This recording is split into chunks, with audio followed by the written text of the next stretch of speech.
My 50 female and my ex-husband's 56 male marriage was okay. I got married young and was very invested in our family. It started going bad when my ex-husband sold the business, which he started with my money, didn't give me any share, and went on trips with his friends.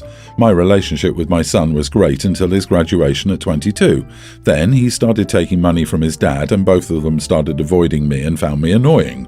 So my son, 27, and daughter-in-law, 26, got engaged about 2 years ago, and a year ago I found out my husband has been cheating on me. I filed for divorce, and since then my son and my daughter-in-law started supporting his father more, and I found out it was because he's funding the wedding. I was a stay-at-home mom, but in the divorce I got about 80% of his everything, and my son was extremely against it and tried to get me to back down. When I refused, he called me a horrible mom and a wife, and the reason my father cheated was that nobody could live with me. After he said that, my parents stopped supporting him. He blamed it on me. Divorce was finalized about 4 months ago, and one more thing was that, for tax reasons, my ex-husband's parents, my in-laws, willed all their properties to me. The value is in millions. Although it was disclosed in the divorce documents, my ex didn't check it, and I didn't know its current value either. But now my son and daughter-in-law show up at my house and beg me to come to their wedding and help them as my ex couldn't afford to anymore. He didn't apologize. He told me his father couldn't afford to help him anymore because of me, so now it's on me to help him. And I'd be invited if I promise I won't make a scene because his dad's girlfriend is invited. I refused and told them to leave my property and never come back. They both yelled about how I'm the worst mother and an idiot for abandoning my son.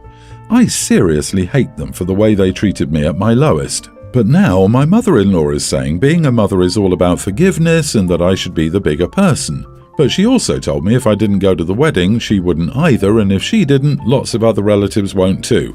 I've cried enough about this in the past years, and now I just don't feel anything other than betrayal. I've been in therapy for the past 3 weeks, but still have a long way to go, which is making me wonder if I'm the idiot. Not the idiot. The way your son has treated you is despicable. However, if he were sincerely apologetic, learned from his mistakes, and invited you to attend without paying, would you be interested in trying to forgive your son and having a relationship with him? It's okay if not, but if there's a shadow of a doubt or a temptation there, see if he'll go to therapy with you. If he does, maybe you can mend your relationship. If not, you can be content in the knowledge that you did what you could as a mom, and unfortunately, sometimes our kids turn out to be idiots. People outside the argument always suggest handing out forgiveness, but it means nothing without a sincere, I'll say it again, a sincere apology, admission of mistakes made, a request for forgiveness, and a promise to make it right and do better. Give him a $500 check and wish him well on the wedding. It's a classier screw you. If he truly wants to work on the relationship after the wedding, and he's sincere, you can try then. You can tell your mother you're leaving the door open for him, but we all know that won't happen. It's a family exploding fight, spiced up because lots of money is involved. Come to my wedding, Mom. I need you there because otherwise I can't afford the wedding. Everyone's hurting, including you. Good on your mom for advising you to act differently, but offering to back you if you don't take her advice. She gets a gold star. And the son is the worst kind of person if money makes him act like this. You reap what you sow, so let him fund his own wedding. I honestly have never understood why people feel the need to spend tens of thousands of dollars to get married. They completely betrayed her for financial gain when her marriage fell apart and blamed her for the consequences of their words and actions. Then they followed the money straight to her. This is harsh to say, but she means nothing to them if she's not writing checks. I understand why she hates them so much. My sister is going through a messy divorce and her ex-husband has ghosted her. She was a stay-at-home mom during the marriage and that's what she's done for the last 10 years. My sister is on an I am reclaiming my youth phase. She wants me, I'm single and live in a small one-bedroom apartment in California, to watch her kids for the summer while she heals. The thing is, my sister lives about 1,500 miles from me, and even though I work from home 3 days a week, I'm still working about 50 hours a week, and there's no way I can take care of 2 young children the whole freaking summer. It's not like I can just magically take off work for 3 months. My sister is hurt and said I could get a nanny and I can afford it. She starts crying. She needs to reclaim herself over the summer. I told her that's BS and millions of people go through divorces, and I doubt many people have someone else to watch their children for them all summer. She was crying over the phone, saying how she needed this and it's not fair that I don't have to take care of children. I don't even have a boyfriend, she told me. I ended the call with, you need to stop being selfish and think of your children during this divorce. And you can't just dump them on other people while you find yourself. I don't know where she's getting this advice from, and it's stupid. My sister took it as I was calling her stupid, and I talked just like her ex-husband. I was exhausted from arguing with her, so I just said no. It's not happening. Not the idiot. You work full-time and have a life to live. It doesn't matter if you can afford a nanny. It's not your sister's place to delegate where your money goes. And don't give in to her argument and stay firm on your decision, as she will try to guilt you. Your sister needs to understand that you can't just dump your kids on someone for 3 months. Yes, mental health is essential, but you can't stop being a mom when you're going through something tough in life. I could understand maybe a few days or a week, but not 3 whole months. Also, Jesus, those poor kids need some stability and familiarity. Being offloaded on someone they don't often see in a new city will make things harder on them. Props for standing your ground and not being manipulated into an unreasonable situation. Right? I cannot imagine dumping my kids on someone after a divorce, trying to reclaim my youth or whatever BS this person is claiming. You're a mother first and foremost, and you want to give your kids more abandonment issues after their father left them. I feel so awful for those kids. If I were in this situation, I think I'd need my kids with me more than ever, not be trying to get rid of them. I can't imagine not seeing my kids for a week, let alone an entire summer. Geez, I'd even give odds on it being only temporary. Decent chance she takes the opportunity to split and then shows back up a decade later, after all the hard work has been done, to beg for forgiveness. We hear too many stories about parents who leave and come back when their kids are adults. They say, I want to make it up to you. Often, those now adults want their inner child to have that so bad, they forgive their parents for abandoning them. Often while shoving off the person who did the hard work of raising them. 2 days ago, I, 21 male, went to the bar with my friends, 21 female and 20 female. I'm about to go back home for the summer and I really wanted to hang out. So I'd planned not to drink that night, so I drove. So we're hanging out and talking and I need to go to the bathroom. So I go wait in line, and when I get back, they're there with 3 guys. So I make my way back to the table and one of the guys asks if he can help me. I tell him the girls they're talking to are my friends. They look at my friends and they say they don't know me. It just becomes awkward as I don't know what to do, and one of the guys says I should leave. So I figured the best thing to do was just walk away. I go sit at the bar and I decided that I'm drinking since I had nothing better to do with myself. I got an apology text saying that one of my friends likes a guy and if I came back to them, the guys would probably leave. Eventually, after I was a little messed up, I decided to go home. I get myself an Uber and go home and go to sleep. I wake up in the morning to a bunch of texts from them. They asked where I went, if I had left, and wanted me to come back, saying that they couldn't get the guys to leave and they couldn't get a ride from me. Eventually, they said they ordered an Uber but were angry at me. I called them and they said it was an idiot move of me to leave like that. They said that you don't just leave your girlfriends with a bunch of random guys. I said that they left me for said random guys first. We got into an argument and now they're not talking to me. Am I the idiot? Not the idiot. They ditched you first, so you left, and then they dared to be like, why didn't you stay all by yourself until we're done talking to these guys after we were so rude to you? You should tell them, what do you mean? I don't know you guys and I don't let strangers into my car.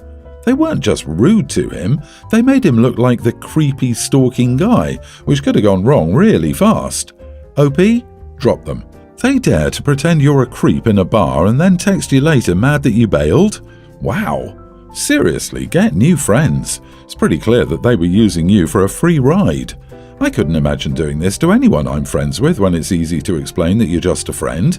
That's just cruel and they don't deserve you. Don't let them guilt or manipulate you. You did nothing wrong. You have nothing to apologize for and they are terrible friends. Using that term loosely, and I cut my losses here, which isn't a loss, honestly. I used to live in a city where if a stranger was following you around trying to talk, it was pretty certain they were either trying to run a scam, beg money off you, harass you, or some combination. So my habit is not to engage at all, not even make eye contact, literally just walk on. And even if they do try and start some trouble, don't engage directly. Just grab your phone and start calling a friend. So I moved back with my family for a few months to take care of my mom, who just had surgery, and she lives in a suburban area. I was going to go to the library and decided to walk because it was only 20 minutes. In this neighborhood, not many people walk, so I guess people find that weird. I was walking down a street and someone was calling, "Miss, hello miss, excuse me mum," and I kept walking. He was standing in the front yard and I was walking in the street, but when I walked by the whole yard, he started following me too. I took out my phone and called my best friend. I only got her voicemail, but I talked like she picked up, saying, "Hi, I'm on the corner of street and street. I just shared my live location with you. Someone's following me. Denny and Frank are with you, yeah? Okay, good, and they have the truck there? Okay, good. Yeah, a white man. I think he lives at 200 Street. Short brown hair, about 6 foot tall, 180 pounds. Yeah, I'll stay on the phone with you till you all get to me. Yeah, I've got that one on me. I always do." The guy stopped following me. When I got home, my mom showed me a Facebook post from her neighborhood group.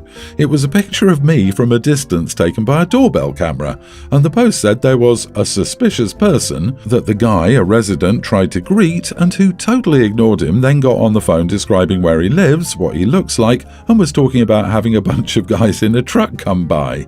I laughed and told my mom my side of the story, thinking she'd think it was funny, but she didn't. She said, "Around here, you can't just ignore your neighbors like that. People get to know and trust each other, and he was trying to see if you were from around here and just look out for the neighborhood. Apparently, she's a friend of his."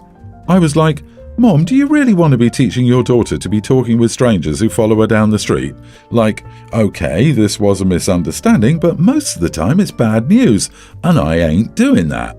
She said I acted really hostile and inappropriate and that I was going to be making her look bad with her neighbors. I said that her neighbor, who thinks it's chill to follow a girl who isn't trying to talk, is the one looking really bad. She said it wasn't like that here, and I said that it's like that everywhere. People are people, and I'm not talking to someone acting like that. She's upset with me, and I'm with her.